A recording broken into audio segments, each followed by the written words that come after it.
Okay, so if you're somebody who watches my videos, then you might notice that there's something a little different about this here.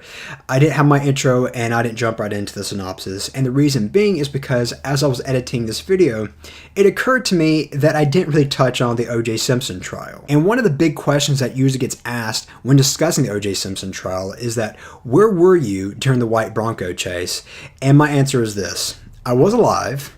However, I wasn't even 2 years old yet. Needless to say, I didn't really know how much of a cultural impact this case had on the entire country until I was exposed to this show. And given where O.J. Simpson is now, and I'm not going to spoil it just in case you might be living outside of the United States or you might not have been ever exposed to this whole case, I always thought the outcome or the verdict was a certain way. However, I was wrong. Now, one of the arguments that I've heard opposing this show is that why does it even exist? Why don't people just look up the trial and watch that? Well, here's the thing. That would be a waste of time in my opinion because it's incredibly long. And two, you're not getting the backstory of how all of this came to be, and the show does that. This gives you a behind the scenes look, and what I think is really cool about the show is that if you were alive back then and you were old enough to comprehend what was happening, then you can do a little bit of fact checking. Witnessing all this go down during its time would probably make you feel as if you are a part of the show, and I actually felt that way, even being somebody who didn't witness all of this. And I'm just going to come out and say it, and do pardon my language, but this whole case was a gigantic clusterfuck. The case already was something to behold, but it was just the sheer cultural impact that this whole case had. It really pitted people against one another. People really lost their shit over this verdict, and I'm not kidding. You can look up videos of people reacting to the verdict. People cheering, other people are crying. Anyway, that's pretty much all I wanted to say about that, and with nothing else to say, here is my review for this fantastic TV show, and I hope you enjoy it.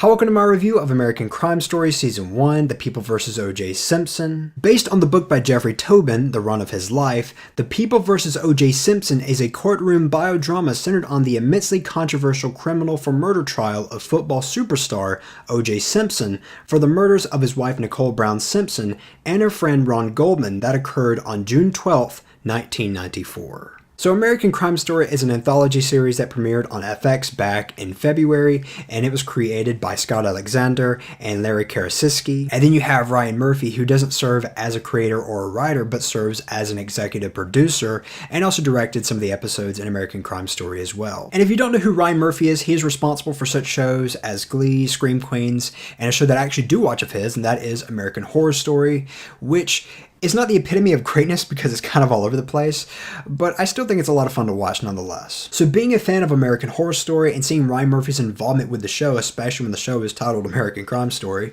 I was naturally interested in seeing what the show was going to be like.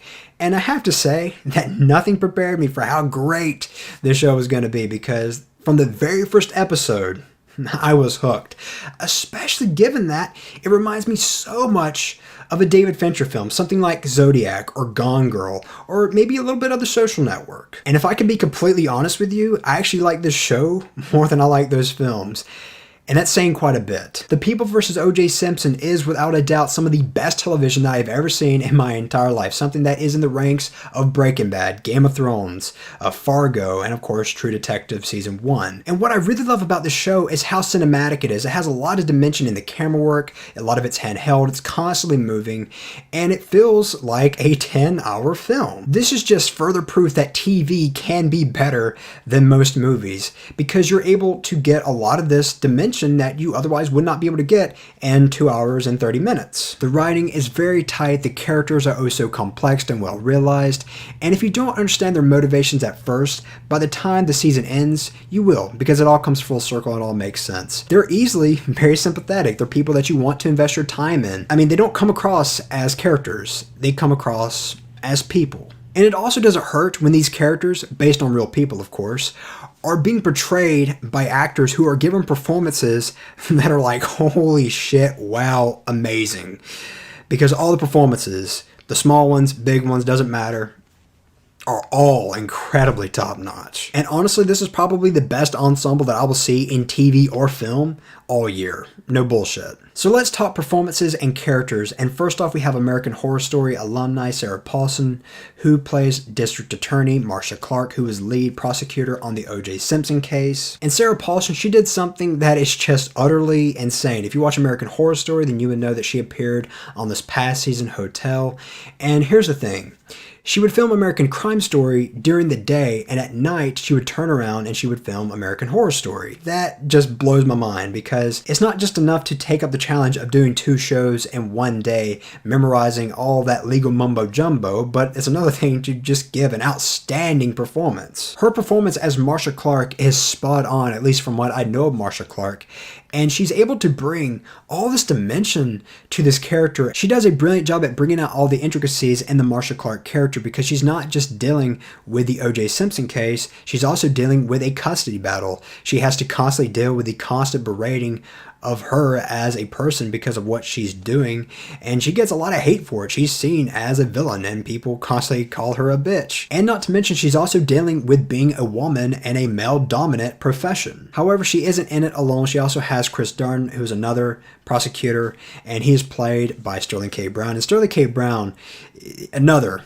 fantastic performance. And a few things to note about Chris Darden is that he's not just a lawyer prosecuting a beloved celebrity, but he is a black lawyer prosecuting O.J. Simpson, another black man. And because of this, there are people who accuse him of being an Uncle Tom. He gets a ton of hate for this, and you really do see in the performance by Sterling K. Brown that he is just one step away from just losing it all, because you see that just building up in his eyes. Now, if there is one performance in the show that completely had me mesmerized, it would easily be Courtney B. Vance's as Johnny Cochran. And I gotta say it, and a lot of people have said this too, he does a better Johnny Cochran than Johnny Cochran. I have absolutely no idea where Courtney B. Vance has been all this time, but he gives a holy shit phenomenal performance in this. And he delivers his lines as if he's delivering the gospel, which is something that I believe Chris Darden says in the show, but he does. He delivers his lines with passion, and it's infectious. I mean, he could be preaching the biggest bullshit ever, and you would just eat it up and just think, okay, yeah, if he's saying it, it's got to be true, because, I mean, look how passionate he is, right? And regardless whether you're on the side of the defense or the prosecution, whether you're talking about real life or the show, you can't deny that Johnny Cochran was a master of his craft. I mean, so much so that I would call him an artist. Now, one performance that was kind of controversial was the casting of Cuba Gooding Jr. as O.J. Simpson, and obviously they look nothing alike. But as for the overall performance, not comparing him to the actual O.J. Simpson, because I do not know how the actual O.J. Simpson, acts like, I thought it was a great performance, and I found his portrayal as O.J. Simpson, whether I think he did it or did not do it, I found it to be sympathetic. I really did. Watching the show, I saw a character who is very much a tortured soul, and in case you're wondering, yes, the show does pretty well imply that he did it. As for me, do I think he did it? I won't say, but I will say this. As I was watching the show, I did find myself rooting for Darden and Clark. And I suppose a large reason as to why I found myself rooting for them was because they were essentially the underdogs. And even though they had evidence on their side, they still had Johnny Cochran who was opposing them, and that's just somebody that you don't want to mess with. One thing about the show is that it is a court drama, and by saying that, I could totally understand how that could put some people off. And even for me, as I was watching it, I did become a little afraid that maybe at some point that the show would become a little boring, maybe a little too complex given all the legal mumbo jumbo that the characters are spouting out. That couldn't possibly be further from the truth, because this show is hellishly captivating, and it's able to be captivating through the use of its camera work, through its performances, through its writing, how, again, fleshed out the characters are. This is a show that I think is easily accessible if one is willing to give it a chance. But what really surprised me is just how funny the show is and how satirical it is at times. There are episodes that had me laughing out loud throughout, especially when there are scenes that focused on Johnny Cochran, of course played by Courtney B. Vance, and Dave Shapiro, played by John Travolta, and how they are just constantly trying to one-up each other, even though they're on the same exact side. I mean, they really don't care. They're so egotistical to the point where they're willing to fuck one another over. Just like the show can be funny, it can also be immensely intense.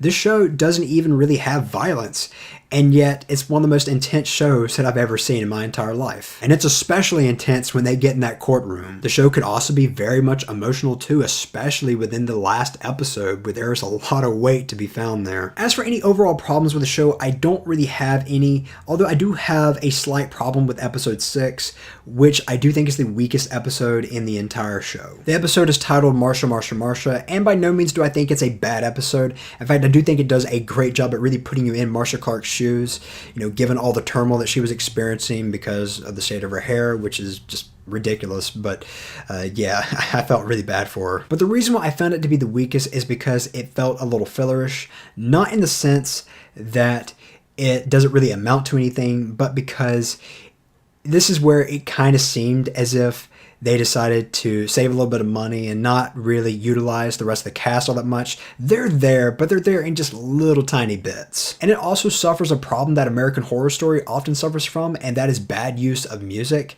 Funny enough, this is actually an episode that is directed by Ryan Murphy, but then again, the other episodes that he directed didn't have this problem. As much as I like Sill's Kissed by a Rose, which I think is the sole best thing about Batman Forever, I don't think it fits in the way it's used. In my opinion, it felt kind of awkward. There are other uses of music that do appear throughout the show, and for the others, I have to say, I thought they were used very well. Really liked them, in fact. Overall, The People vs. O.J. Simpson is pretty much everything I look for in a show. I think it's a masterpiece. I really do when it comes to TV. And not to mention, it's socially and culturally relevant with its themes of sexism, racism, and our very messed up way of how we tend to obsess and idolize celebrities. And even by the end of really all of this, all the madness that this case caused, and the hopes of maybe having a better tomorrow, pretty much all for nothing, because really nothing much has changed. Or considering that the show exists and I'm talking about it right now, maybe it was for something, who knows. If you've seen the last episode, then you'll know what I'm talking about when Johnny Cochran, he is reacting to what Bill Clinton is saying on the TV. So with everything said, I'm going to give American Crime Story, The People vs. O.J. Simpson, a rating I haven't given in a very long time, and that is a 5 out of 5. I cannot recommend the show enough. I do think it is totally worth your time. At least check out the first episode, because hell, if you like the first episode, you'll probably like the entire season. It's a very sophisticated show, and it deserves any kind of honor that it's going to get. If you're somebody who has watched The People vs. O.J. Simpson, then do let me know your thoughts on it. And as always, I'm Colin Kirkland, and thank you so much for watching.